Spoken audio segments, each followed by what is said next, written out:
والله يا اخوان ما شاء الله اللي قاعد بسويه نادي الاهلي اشي كبير.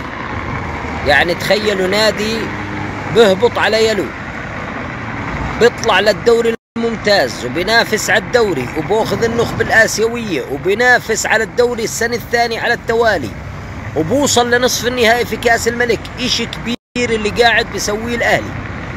وانا نصيحتي لبعض الاندية اللي يعني شايفة حالها كبيرة بس إلها مواسم ما جابت بطولة انها تحذو حذو الاهلي، تهبط على يلو وترجع، يمكن الله يوفقهم وياخذوا بطولات. يعني هاي نصيحة. انا والله بشوف فكرة ممتازة. ايش؟ هذه المباراة هاربة من دوري الابطال. هذول وين الاشخاص اللي يقولوا الدوري السعودي ما زال ضعيف؟ فينهم؟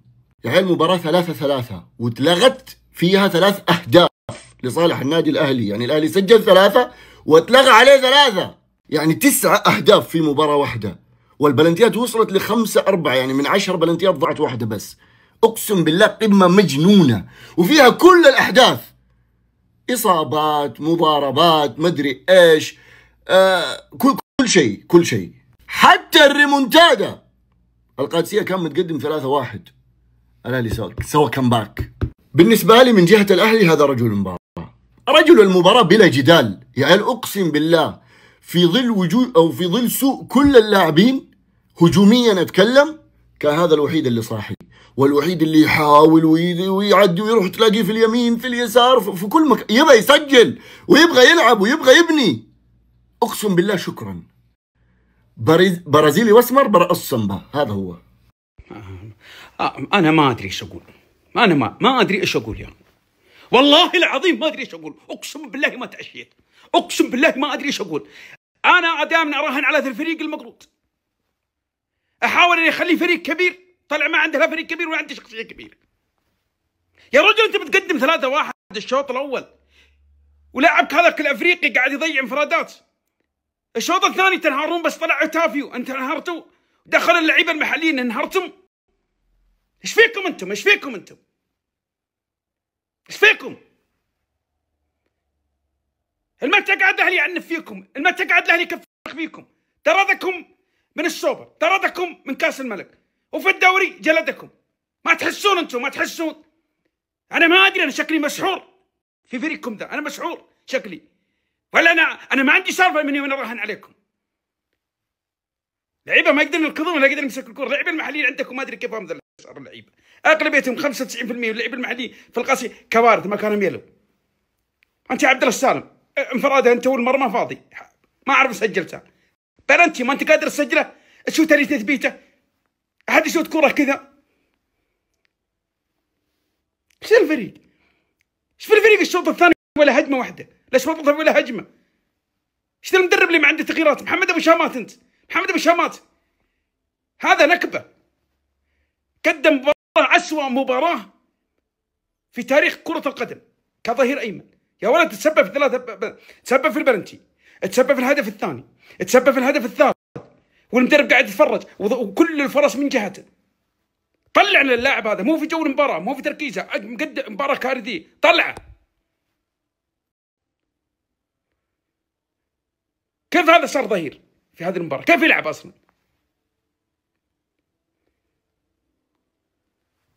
ايش هذا؟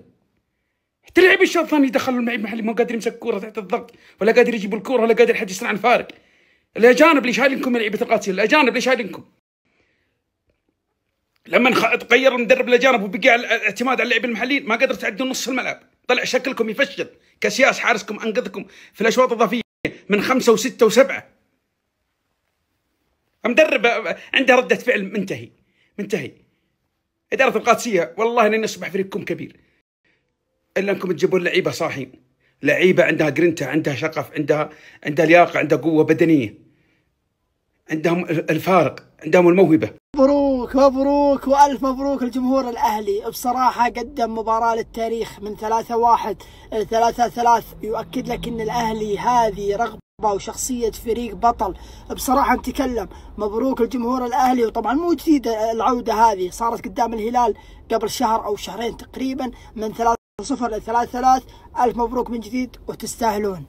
طبعا لا ننسى يا جماعة الخير، والله العظيم اني اتكلم بكل امانة، فراس البريكان مكسب كبير النادي الاهلي، له لاعب كبير ومكسب مع المنتخب ولا مع النادي، لكن الفترة الأخيرة مؤثر بمعنى الكلمة مع النادي الأهلي، يغير لك مباراة من لا شيء، تحس الأهلي ما راح يسوي شيء، دخول فراس البريكان بهذه المباراة يغير الفريق 180 درجة، بالذات مباراة اليوم. تخيل معايا الأهلي كان هجوميا الشوط الثاني بدايته كان الأهلي عادي تقريبا، لكن دخول فراس البريكان شفنا الأهلي مسيطر، شفنا الأهلي أفضل، شفنا الأهلي يعني هجوميا صراحة كل شوي فرصة، كل شوي هدف ممكن يكون، ورجع المباراة وكان ممكن يحسم المباراة، لكن ضربات الترجيح بنفسه حسمها فراس البريكان.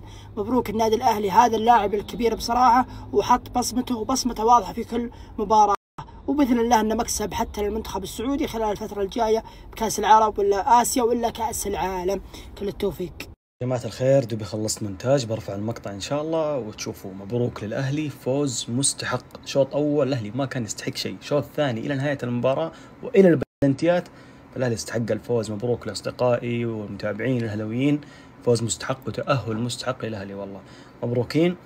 وهاردك القادسية، بكره موعدنا ان شاء الله العصر مباراه الهلال، وفي الليل مباراه بوم بوم بوم. عشان الاهلي ما عندهم اعلامي زي عبد الله فلاته ما راح نقولها، حقولها ونص. الاهلي نحر من الوريد الى الوريد، والله الهدف ما هو تسلل، ولو اعدت تقنيه خط التسلل 100 مره ما زلت عند اقتناع الهدف ما هو تسلل. وبالنسبه لي الاهلي في دوري نصف النهائي سواء تأهل اليوم او لا.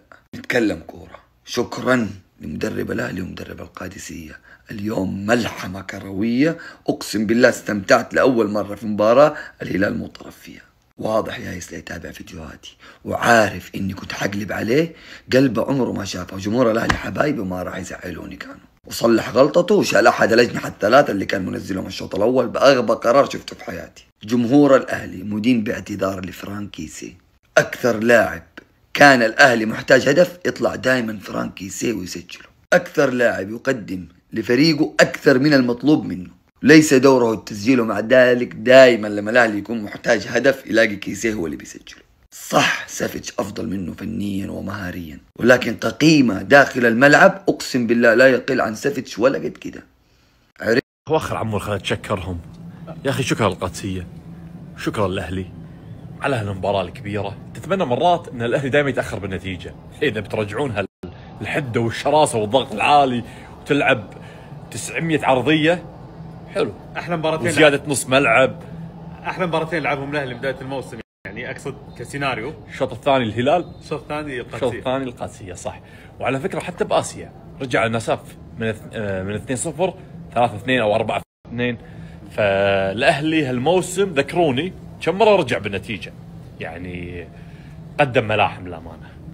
أفضل مباراة في الموسم كله كانت مباراة اليوم بين الأهلي والقادسية. يا ابويا تعبتوني 120 دقيقة وأنا قاعد أتكلم وأسوي ردة فعل، ورحنا للبلنتيات. حرام عليكم يا أخي، مباراة ما تبغى تنتهي من الأشواط الأصلية، رحنا الإضافية برضه ما هي تنتهي. مباراة جميلة بكل معاييرها، إلا شيء واحد صار في المباراة صراحة أنا أشوفه كان يعني هذا يحتفل ليش؟ لاعب محظوظ الكورة دائما تبتسم له وتبغاه يفرح، ايش تسوي لو الحظ يبغاك تفرح؟ هذه مصيبة. ألف مبروك الأهلي وألف مبروك لجماهيره. وصراحة ما أقدر أقول للقادسية هارد لك، لأنه صراحة مباراة كانت جميلة من شوطة من ثوانيها من الدقائق الأولى إلى آخر المباراة. شكرا للنادي الأهلي وشكرا للنادي القادسية على هذه المباراة والملحمة الكروية الرائعة. مبروكين يا ملوك. ايش حتقدموا احتجاج المره دي؟ في عبد الله الفيصل، في الجوهره، في الصين، في كاس الملك، في كاس السوبر، في الدوري. يا رجل ايش النادي الضعيف هذا؟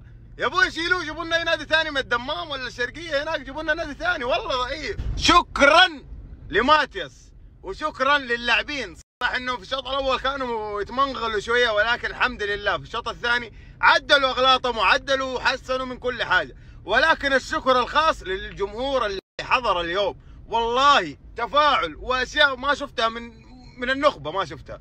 ولكن اليوم انبسطت قعدت اشجع وازعق طلعت الادرينالين اللي عندي كله. مين تشوف كان نجم المباراه اليوم؟ اكتب لي في الكومنتات، وباذن الله البطوله دي حقنا. قلت لكم كسبونا ما يغلبونا. اهلاويه ايش الفريق ذا؟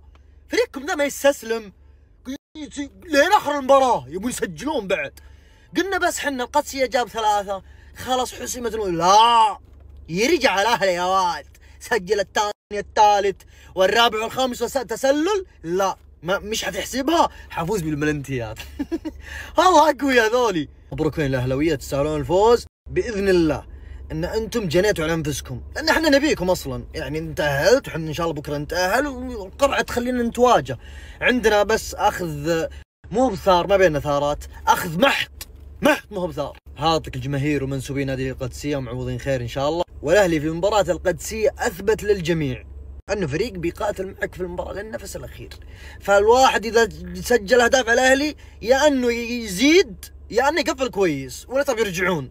هذه قراءة فنية، مو بتطبيل ولا كلام ما له داعي، شيء قاعدين نشوفه قدام عيوننا من بداية الموسم، سواء في مباريات الدوري او في مباريات اللي في اسيا. فاز الاهلي، الجار فاز، الله يوفقه. مع انه الشوط الاول كنت مبسوط، انا كنت مبسوط ان الوضع كان هذا، لكن الجار قال لا اخرب بس. خليك تتنكد. يلا مبروك يا جار، مبروك، الله يوفقك ان شاء الله. القادسية يا اخي انتم فريق غريب، انتم ما ادري ايش تبغون، انتم لا اللي قاعد تفوزون وقاعد تجيبون لعيبه غاليين وكويسين، ولا قاعد تفوزون ولا قاعد تهالون وقاعد تطلعون من كل حاجه، ما ادري ليش طالعين على الفاضي على معانا. ارامكو كويسه في الفلوس، تجمع فلوس، بس ما هي كويسه في انها تجيب بطولات.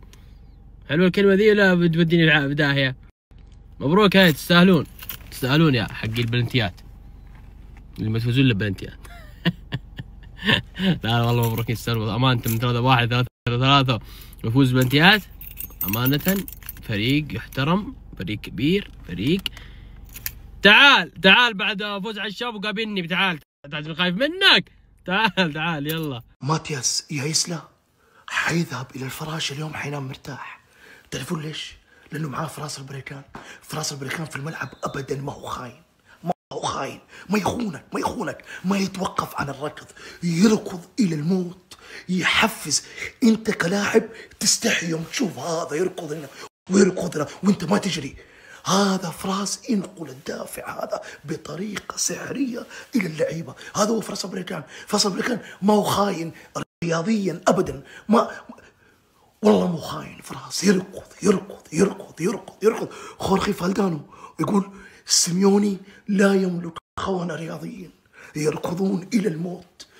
مقولة فالدانو هذه تنطبق على فراس البريكان. فراس اذهب الى المنزل وانت فخور، اذهب الى المنزل وانت شجاع، وانت رافع صدرك. اللي سويته اليوم حاجة عظيمة، ابدعت في وظيفتك، مت في وظيفتك، تمسكت في وظيفتك، انت موظف مثالي، انت المفروض تاخذ بونس. انت عملت ساعات اضافيه، المباراه 90 دقيقه الى 120 دقيقه اكسترا تايم، هذه محسوبه لك في الذاكره، محسوبه لك يا فراس البريكان. روح، الله يسعدك، روح يا فراس، روح. ألف مبروك لكل مشجع أهلاوي عاقل، ألف مبروك. صراحة القادسية كان يستحق التأهل، لكن الفريقين كانوا ممتعين، مباراة ممتعة جدا بين الفريقين، استمتعنا إلين آخر ركلة اللي سددها فراس البريكان. مباراة ممتعة. حارس القادسية بوجهة نظري كان نجم المباراة، لكن ما توفق في التصدي أبدا، ما توفق في ضربات الجزاء وفي المباراة. شال الفريق شال، لكن نعتذر من جمهور الأهلي، توقعنا خسارتهم وتوقعنا أن القادسية بطل كأس الملك، لكن نقدم كامل اعتذارنا لجمهور الأهلي.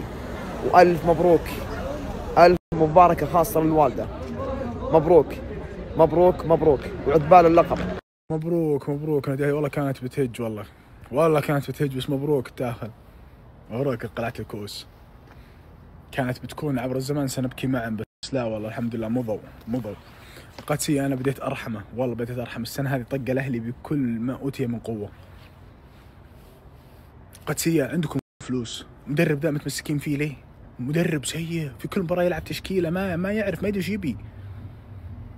مرة يلعب 3 دفاع، مرة يلعب 4، مرة يلعب ياسر الشهراني، مرة يلعب بالشامات، مرة يلعب أوتافيو مع مصعب، مرة يلعب أوتافيو الحالة، مرة يدخل مصعب الحالة. ايش تبون فيه؟ لقينا لكم قيلوا، قلت والله استقرار وش؟ انتم تبون تجيبون بطولة ولا تبون تطلعون أجيال يقولون الله يوفق من رباهم؟ ترى مو بأمه وأبوهم، اللعيبة عياله خايفين عليهم يتشردون، جيبوا مدرب ثاني. الاهلي وصل مرحله اليوم فاز عليكم يعني طقه واحد، بكلمكم بلغه البترول طقه واحد 120 دقيقه بعدين فاز عليك على الهادي، عباك على الهادي. خايفين من عقد الشرط الجزائي يا اخي، لا تودونه، خلاص ودوه بيعوه لادريس، خلوه يعبي بنزين. والله مدرب سيء، مدرب سيء، حق قادسية سيء، حرام. ريتيجي واوتافيو وذا الفريق كله، عندك فريق مره حلو، حرام والله اللي قاعد يصير فيه. قال ايش؟ قال استقرار. مين اللي ماسك الاداره والله مين مدير الفريق؟ استقرار هذا مو فكر نادي، والله مو فكر نادي، هذا فكر حقوق الانسان حقوق الانسان. قادسية انت افضل من كذا، عندك احسن من كذا، تكفى. الاهلي والقادسية مباراة ممتعة، الشوطين الاول والثاني والاشواط الاضافية وركلات ترجيح. الاهلي لنصف النهائي، الف مبروك للاهلي ومبروك لكل الاهلاويين، وحظ اوفر للقادسية. وما ننسى نقول مبروك للخلود وحظ اوفر للخليج. الخلود واصل الى نصف النهائي ويعتبر وصول تاريخي لهذا الفريق. نتكلم عن مباريات بكرة، الهلال امام الفتح، واتوقع فوز الهلال او بالاصح تأهل الهلال. الاتحاد والشباب اتوقع واتمنى ان الاتحاد ان شاء الله يكون في نصف النهائي حامل اللقب باذن الله الى المباراة النهائية. المباراة صعبة صعبة صعبة صعبة، ما هو فنيا عشان الشباب لا، او لظروف الشباب الفنية الاخيرة لا، ولكن هذه المباراة تعتبر مباراة مهمة للشباب والاتحاد. والظروف الفنية او مثلا المزاجية او مثلا الافكار اللي عند كونسيساو مدرب الاتحاد هذا اللي يخوفني. لكن في النهاية نقول بإذن الله الاتحاد بدعم الجمهور وحضور اللاعبين ذهنيا وفنيا، وحتى كونسيساو بالتنازل عن كثير من الأفكار اللي أزعجت الاتحادين في الفترات الأخيرة، إن شاء الله الاتحاد قادر أنه يتأهل ويصل إلى نصف النهائي ومنها إلى النهائي إن شاء الله، واللقب إن شاء الله بإذن الله المرة الثانية على التوالي يكون من نصيب العميد.